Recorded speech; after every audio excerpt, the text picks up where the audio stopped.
avait un message important. Il a dit que le changement était urgent, important, nécessaire. D'aucuns ont vu cela comme de la démagogie. D'aucuns l'ont traité de sardinard. Oui, Koffi Olomide, le 21 décembre 2018, dansait avec Chantal Biya pour le Serac, qu'il a pris son argent. Oui, Koffi Olomide est parti faire un bon petit bal avec, bien sûr, le dictateur de la Guinée équatoriale, Obiangema, et bien sûr avec Yaya Jammeh. Mais, au moment où Koffi Olomide vient aussi parler, est-ce qu'il est sincère? Est-ce qu'il vient au secours du peuple camerounais? Est-ce que son message est clair ou c'est tout simplement quelqu'un qui voudrait nous tourner en bourrique? Depuis un certain temps, force est de constater, je devrais assurer à ceux qui peut-être, sans pour autant juger le côté de la vie privée de Koffi Olomide, puisque nous tous, on en a, qui peuvent être critiquables, personne n'étant parfait. Mais Koffi Olomide s'est mis à se ressaisir. Rappelez-vous que Koffi Olomide s'est quand même levé pour critiquer les urnes de Kabila. Qu'il a critiqué Joseph Kabila qui voulait confisquer le pouvoir au Congo. Rappelez-vous quand même que il n'y a pas très longtemps, Koffi Olomide vient de faire encore une sortie pour parler de ce qui se passe au Nord Kivu, en disant que ces populations de là-bas étaient prises dans une sorte d'engrenage politicien avec des contrats qui avaient été faits par Félix Tshisekedi et Kabila pour qu'une partie du Congo soit totalement exploitée par le Rwanda et que des populations de là-bas souffraient. Koffi Olomide a donc pris des positions qui étaient courageuses, que ce soit dans son pays ou alors concernant par exemple le cas de ce qu'on peut appeler aujourd'hui le cas Cameroun. Oui, mais où est l'affaire? Va-t-on donc rejeter ceux-là qui aujourd'hui se conscientisent et peuvent revenir à la réalité? Même si Koffi Olomide, à l'époque, a été avec des dictateurs ou avec certains dirigeants qui ne sont pas recommandables, force est de reconnaître que beaucoup d'opposants que nous suivons également aujourd'hui, qui sont devenus des leaders, qui veulent le changement, eux-mêmes ont parfois travaillé avec ces dictateurs avant de dire « je me redresse, je quitte le bateau ». Cela, fallait-il les chasser? Non, je ne pense pas totalement. Puisque si c'est le cas, on pourrait peut-être dire que même le leader du MRC avait travaillé avec Biya, on pourrait dire que Penda Kouka avait été le conseiller de Paul Biya, on pourrait dire que tel ou tel autre. On a vu des gens qui ont été dans le gouvernement ou qui ont mangé avec des dictateurs, mais qui sont revenus à de bons sentiments, qui ont servi parfois certains régimes qui n'étaient pas absolument recommandables, mais qui sont revenus à de bonnes décisions. Cela, on tend la main. Parce que Koffi Olomide, comme certains pouvaient croire, n'est pas n'importe qui. C'est un porte-parole. Parce qu'il est célèbre et parce que son message peut passer. Il faut le savoir. Koffi Olomide n'est pas seulement venu parce que, oui, il y avait eu de l'argent qui est sorti de la présidence. Bon, aujourd'hui, c'est peut-être une façon de venir nous dire qu'on m'a appelé au niveau de votre présidence. Moi, aujourd'hui, je ne voudrais plus aller chanter dans cette présidence parce que j'ai vu ce qui se passe là-bas. Et je vous appelle, je vous interpelle, vous Camerounais, moi je prends désormais la place du peuple parce que j'ai vu ce qui se passe dans votre palais. Oui, Koffi Olomide,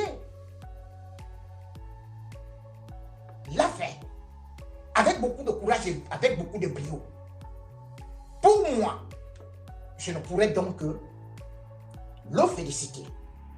Bien sûr que beaucoup vont dire, dans ce cas, prenons aussi Roméo Dika. Et pourquoi est-ce que je vais dire que là, c'est pratiquement incomparable, dans la mesure où je vous dis, si Koffi Olomide est aujourd'hui riche, ce n'est pas par la politique, ce n'est pas parce qu'il a milité. Koffi Olomide est devenu une célébrité depuis 1977. Koffi Olomide a créé, par exemple, le grand groupe que tout un chacun connaît, c'est-à-dire le quartier latin en 1986. Koffi Olomide, c'est 7 Kora. Koffi Olomide figure dans ce qu'on peut appeler les 1001 albums qu'il faut absolument écouter avant de mourir. Koffi Olomide est l'un des premiers artistes à signer avec son disque. Koffi Olomide est le premier à remplir Bercy. Ce n'est donc pas n'importe qui nous parle. C'est un grand artiste qui le fait, contrairement à Roméo Dika. Roméo Dika, cette semaine, nous a gavé d'un discours incroyable. Roméo Dika nous a raconté que lui, il avait volé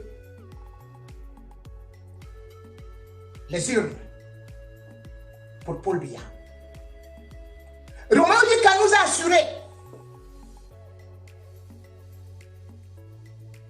qu'il a mangé, bu avec Paul Biya.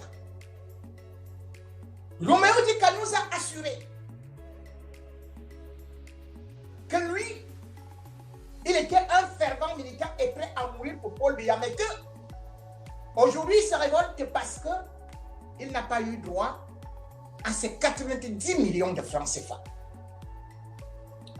Et petite phrase qu'il met comme un crochet, tout en disant qu'il démissionne, il donne une condition. Une seule personne peut faire que je renonce à ma démission, c'est Laurent Esso. Parce qu'il m'a souvent donné de l'argent, tout comme Bapes qui m'a donné 20 millions. Mais Laurent Esso, s'il me dit de changer, je vais changer. Voilà donc la réalité. Cela veut dire que Roméo Dika, lui, il vient faire le chantage. Il s'assoit là, il vous balance n'importe quoi. Et beaucoup aujourd'hui disent qu'il est devenu un opposant. Roméo Dika ne l'est pas. Roméo Dika, c'est un escroc. C'est la pire espèce des escrocs qui puisse exister dans le monde. Ce monsieur a été mytho. Qu'on ne se prenne plus dans son petit piège de soubisseau. Oubliez-vous que Roméo Dika, qui vient aujourd'hui dire qu'il démissionne du RDPC, qu'il a fait le même coup. Il n'y a pas très longtemps, c'était le 17 décembre 2018. En disant devant Martinez Zogoko, c'est terminé, il partait et tout et tout. Mais avant cela, à l'élection 2018, Roméo Dika qui prétendait vouloir être de l'opposition, après avoir fait les mêmes mabouilles, il se retrouvait en train de nous brandir sa carte d'électeur en disant « Je vote RDPC ». Et c'est aujourd'hui que le même individu vient nous raconter que non, il entre désormais dans l'opposition parce qu'il n'aurait pas eu 90 millions par rapport au service qu'il a rendu au RDPC, à Paul Biya particulièrement, et de surcroît un générique introduisant tous les droits là-dedans qui seraient victimes d'un régime tribaliste, un régime uniquement qui ne pourrait accorder des faveurs qu'au boulot. Ces propos de Roméo Dika montrent encore son degré de manipulation. Parce que Roméo Dika, on devrait dire et lui poser des questions. C'est lui qui dit qu'il n'a rien gagné avec le RDPC.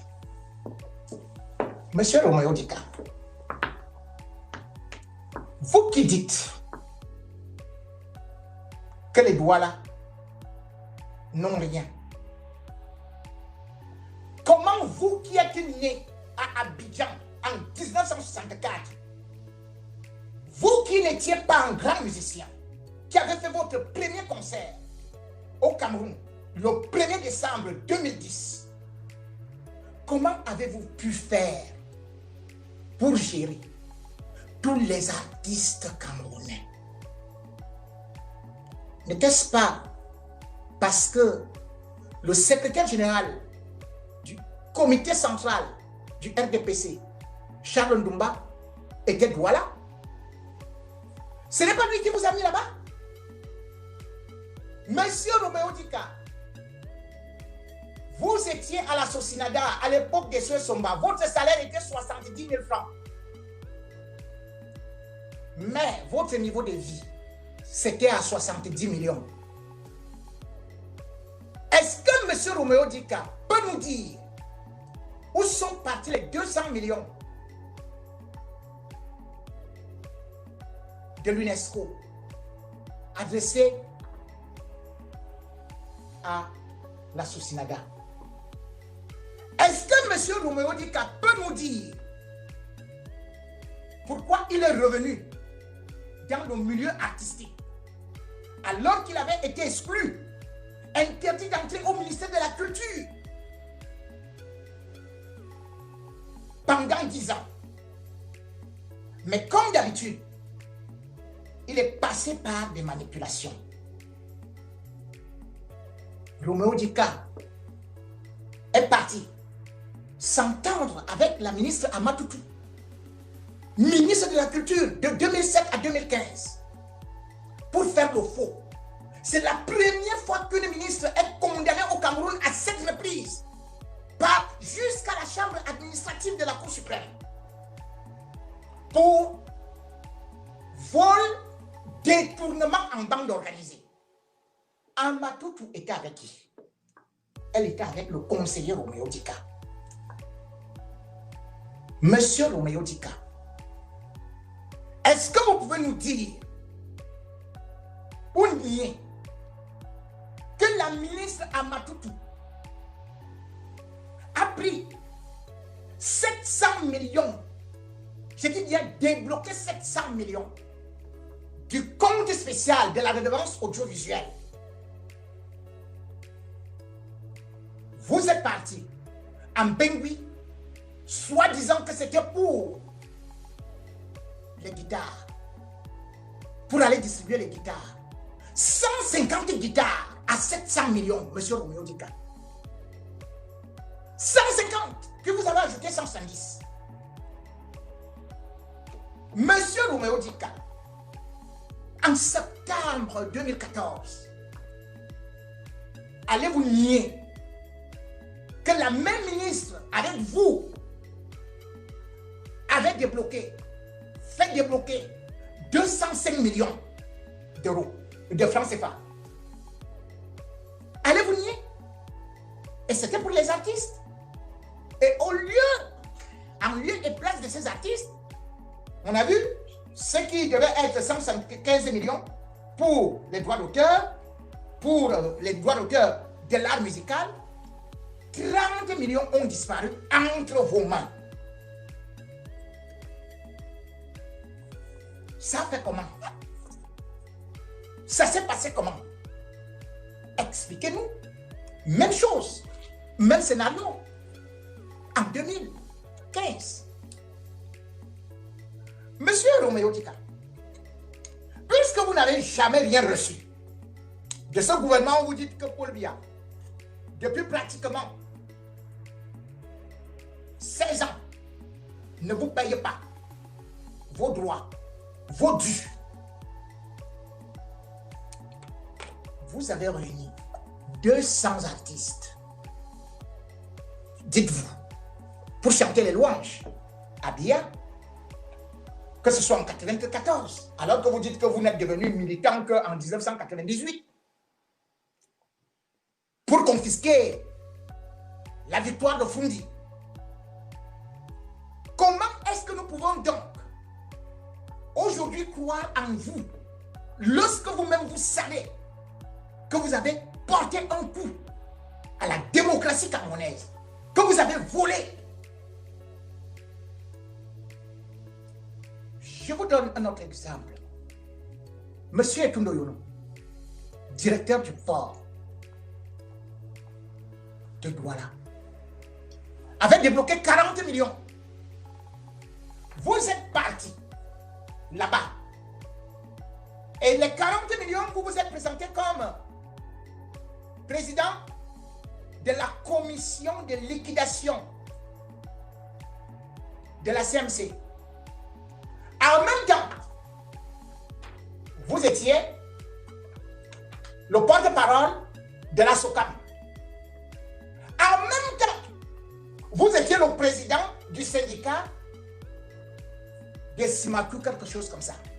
Un syndicat que vous avez créé pour vous. Rien que pour l'escroquerie.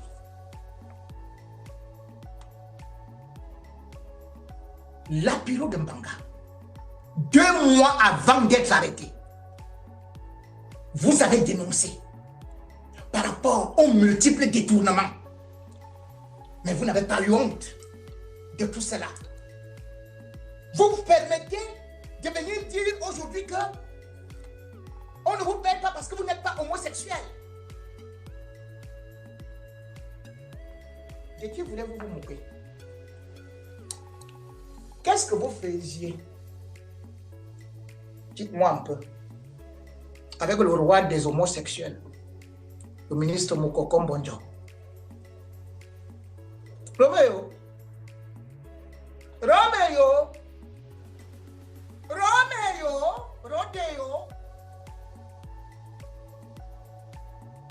Monsieur Roméo dit que ce n'est pas vous qui cherchez souvent aussi des femmes pour une guine, ministre que je ne peux pas citer. Et votre secrétaire, quand vous dormiez au studio, n'avait pas vous proposé à d'autres filles de partout avec des filles.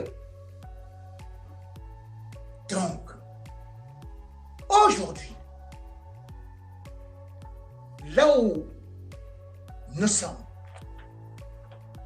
Monsieur Roméo, je devrais vous poser une petite question. Puisque vous dites que Grégoire Ona vous demande de baisser la culotte, qu'il ignore ce qui se passe entre vous depuis.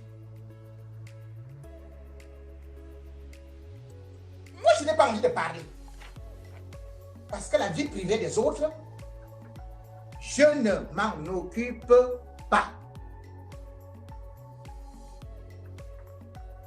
Mais ne venez pas jouer les sangs, les donneurs de leçons, ou encore menacer des gens. Parce que nous savons que tout ce que vous faites depuis, lorsque Ayam, le Premier ministre, Ayam, avait demandé qu'on dissolve la Sokassim de votre complice ministre Amatoutou, qu'est-ce que vous avez fait en 2015? Vous êtes parti dans les radios. Vous avez commencé à dire ça va se tâter, ça va se tâter. Ayam, non, le Premier ministre est Philémon Yang, ce n'est pas Ayam, Philémon Yang. Vous avez commencé à dire que est-ce de ma faute si j'ai été l'époux de Chantal à ici et que maintenant elle est avec le Premier ministre? Vous avez dit que le Premier ministre voulait vous tuer pour Chantal à ici. Vous avez raconté ça dans toutes les radios. Vous avez dit que quand on condamne la ministre, c'est parce que la Cour suprême, tous sont des francs-maçons. Et vous avez dit que vous alliez monter 70 artistes qui allaient composer une chanson contre Philémon Yang. Où est ce morceau? Ce morceau n'est donc jamais sorti. Et c'est pour ça que je dis, tout ce que Roméo Dika dit, c'est du bruit. Et nous ne voulons pas des artistes comme ça. ne peut pas dire qu'il est opposant. Qu'il aille avec les autres qui ont toujours été comme ça. Et non qu'ils viennent distraire les gens. Et c'est d'ailleurs pour ça que Penda Koka a dit, mais attendez, vous ne pouvez pas avoir été dans tel ou tel domaine et subitement avec les mêmes gens. C'est-à-dire que Philippe Bercois, avec votre oncle, puisque c'est de ça qu'il s'agit, qui était quand même au comité central du RDPC. Toutes les sommes qui ont été débloquées. Vous prenez le peuple en otage pendant toute une semaine. Au moment où on veut parler de la révolution, vous êtes en train de parler que vous avez rejoint l'opposition avec Messanga Nyamdi. Parce que vous êtes en train de marchander. On n'a pas besoin de vous. Quand vous dites aujourd'hui que vous êtes en train de vous plaindre, Monsieur Roméo Dika, beaucoup de choses ont été faites à l'époque. Quand je dénonçais les méthodes, les détournements dans les sociétés de droit d'auteur, vous avez couru aller dire à la mère de la première dame, Maman Rosette, vous êtes parti lui dire que je disais à la radio qu'elle saoule, qu'elle se renverse dans les bars. Au Sintra, alors que je rentrais d'un deuil avec mes collaborateurs, la mère de la première dame est venue m'attraper avec ses gardes pour me tabasser. Elle a failli casser ma tête. Juste parce que vous êtes parti raconter des mensonges. C'est après que la première dame elle-même m'a appelé pour présenter les excuses parce que j'avais décidé de porter plainte. Chantal Biya m'a appelé et c'est elle qui me révèle que c'est vous, Roméo Dika, qui êtes parti dire à sa maman que je raconte à la radio qu'elle est sous l'acte. Vous avez toujours été comme ça avec Petit Pays. Vous êtes parti raconter quoi à Laurent Esso? De telle sorte que Laurent Esso ne voulait plus sentir Petit Pays. Partout où vous êtes allé, vous avez créé, semé la zizanie. Si le droit d'auteur ne marche pas au Cameroun, c'est d'abord à cause de vous. Et quand ça ne va pas, vous faites semblant de venir vous réfugier pour monter les enchères. Allez là-bas. Le peuple a compris votre jeu. Aujourd'hui, l'enjeu, c'est de se débarrasser de votre régime. Le régime où vous avez volé des urnes. Et vous vous tapez la poitrine. Des si gros crimes. Vous vous tapez la poitrine. Un militant qui demande qu'on vienne lui donner 90 millions, que vous avez fait quoi? Avec tout le mal que vous avez fait à la culture camerounaise, à la musique camerounaise. Vous dites déjà que si quelqu'un touche à Richard Bona, vous allez faire quoi? Vous êtes d'abord fort. Moi-même ici à Paris, j'ai failli vous tabasser avec mes petites messes. Vous avez tremblé là-bas au palais de congrès. C'est quoi ça? Donc, aujourd'hui, là où nous sommes, nous ne voulons pas des gens qui viennent nous parler du tribalisme, alors que c'est eux qui ont créé, qui ont cautionné le tribalisme. Nous ne voulons pas les gens qui veulent nous détourner de notre attention.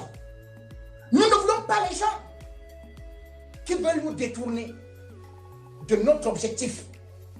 Notre objectif aujourd'hui, c'est la libération du Cameroun. C'est la lutte contre la corruption dont vous. Et c'est aussi la lutte pour le panafricanisme et non le carriérisme.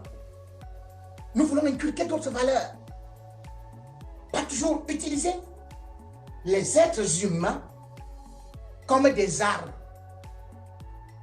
Vous jouez parfaitement la chorégraphie de la singerie, où vous allez de branche en branche mangeant des fruits. Et d'ailleurs, ça vous a donné de très belles jours rondes et rubicondes. Mais ne venez pas, nous autres, qui sommes en train de mendier, venir vous moquer de nous. Parce que nous autres, nous ne sommes les enfants de personne. Des enfants de rien du tout, ne bénéficiant de rien du tout. Nous rampons pour manger. Nous rampons pour nous en sortir. C'est ça le bas peuple et vous n'avez jamais fait partie du bas peuple. Vous parlez de Chantal, de Brenda Biya, de Junior Biya. Mais vous dites que vous avez bu le champagne avec Paul Biya. Pas une fois, pas deux fois, mais plusieurs fois. Vous avez bénéficié des mêmes avantages. Vous êtes les enfants de Paul Biya. Avez-vous été une seule fois inquiété? Êtes-vous parti dans une cellule? Avez-vous fait déjà la prison malgré toutes les malversations dont on vous accuse? Non. Vous bénéficiez, vous êtes vacciné et immunisé parce que vous êtes au service de ces régimes. Et vous voulez venir jouer les infiltrés. Vous avez profité, vous continuez à manger avec ces régimes. Vous mangez avec Grégoire Ouna. Ne viens pas nous dire que je ne suis pas payé. Hey! Même Miguel de Cervantes disait en 1605, oiseau de même plumage vole de compagnie. Tu as déjà vu les moutons qui marchaient avec les panthères? Ah, Roméo! Hein? Donc Satan habite avec Dieu. Oh, Roméo est vraiment. Ils sont le jeu comme ça là. Ils sont le jeu. Pour me mentir. Tu ne vois pas que tes yeux ont la même proportion que ceux de Brenda. Vous êtes les fils de Biya. Vous êtes les fils de Biya. Et rien ne vous arrive. Vous avez ce qu'on appelle les passe-droits. Regardez ce qui se passe à l'ENAM. J'ai promis en parler aujourd'hui. Mais vous savez, les résultats de l'ENAM devaient sortir hier. Mais dès qu'ils ont entendu, la banque d'annonces, ils ont dit on ne sort pas, on ne sort pas. On va négocier après. On va négocier après. Et je sais ce qu'ils sont en train de négocier en ce moment. Pendant ce temps, ils ont pris un petit garçon pour les jeter en prison. Et aujourd'hui, c'est des coups de klaxon qui rentrent à l'unisson pour dire oh là là, c'est bon donjon de notre belle, grandissime justice de Pharaon, ils ont libéré cet enfant sans cet oisillon qui sont partis mettre dans une cage de sauvageons. Ah oui, vive Kevin, qui était au purgatoire parce qu'il a fait le plus grand péché de la République, la fraude, la tricherie au baccalauréat. On l'a libéré et tout le monde se met à applaudir. C'est la preuve encore des injustices qui règnent dans ce pays. Ce garçon a eu le baccalauréat C. Vous êtes parti le porter à l'ouest pour venir le mettre dans la prison. Il a déjà goûté à la prison. Il connaît l'odeur de la prison. Il en est sorti avec un certain traumatisme. Oui, vous avez dit qu'il a triché. Mais il fait partie de quoi? Lorsqu'on sait que ce n'est que le bas niveau de la tricherie.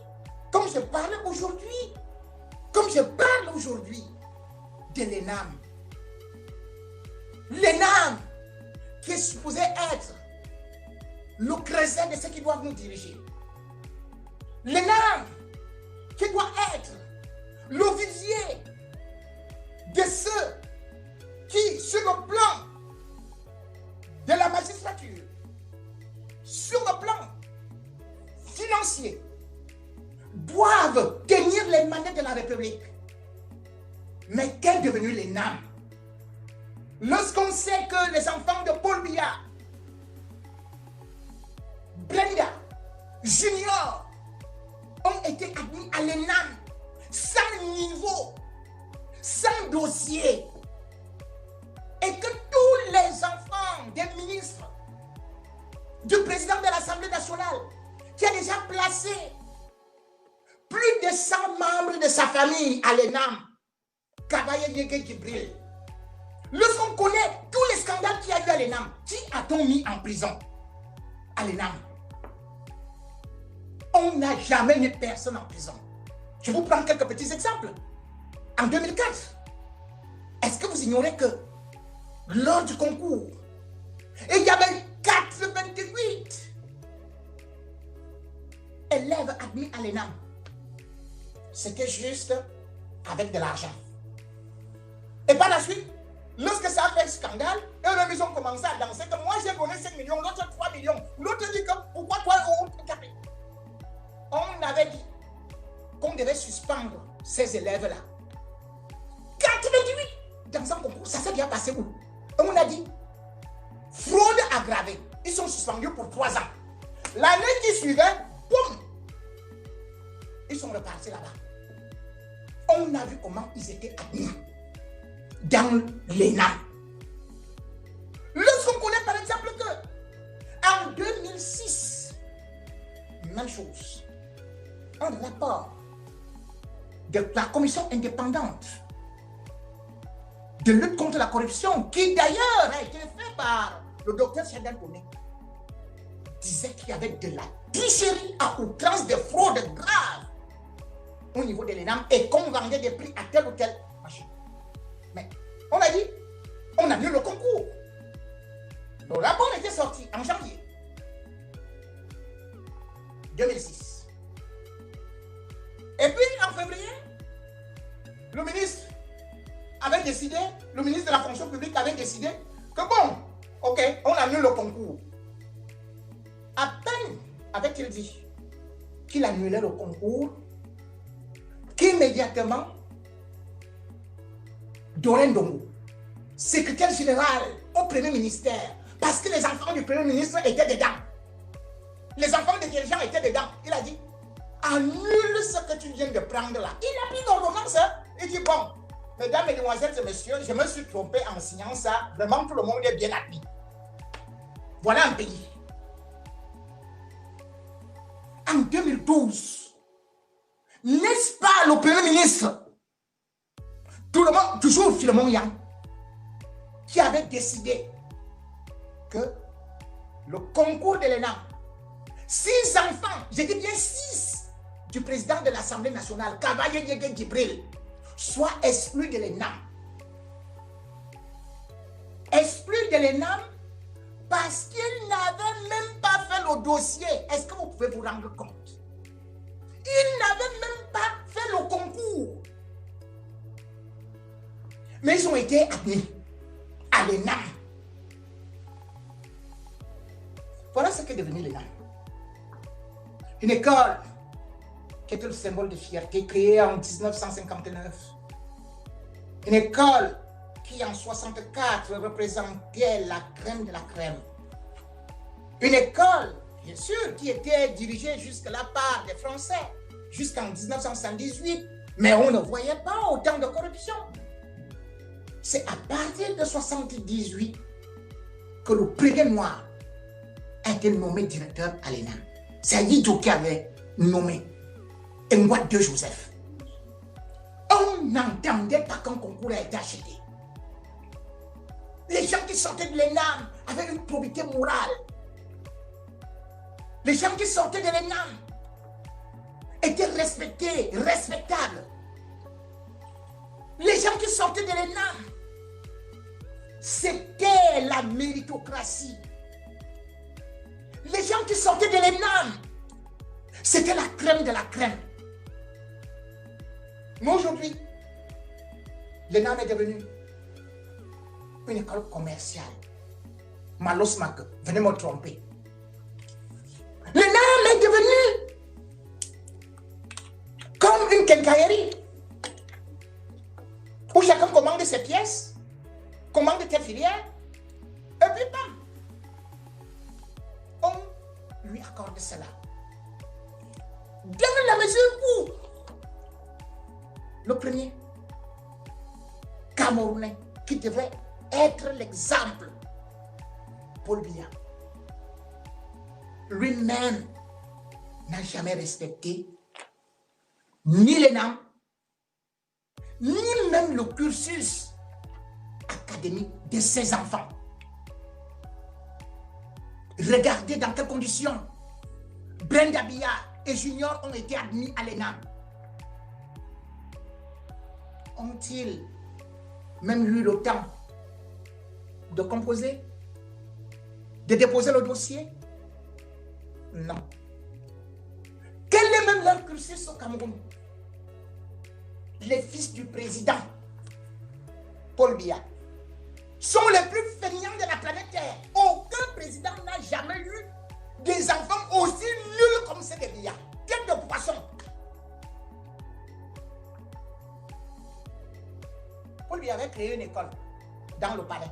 On appelait ça école des coccinelles pour leur donner les diplômes. Après, il est parti avec eux. Allemagne. École internationale. Allemagne. C'était en Suisse. Nombre de Genève. Il a inscrit là-bas non seulement Brenda, mais aussi Junior. Junior avait obtenu quel diplôme avant de venir déposer un dossier à l'ENAM? Junior a été renvoyé, Junior Biya, renvoyé. On a dit, c'est-à-dire que même les élèves, les enfants de Jean-Michel Kankan étaient plus intelligents que Junior.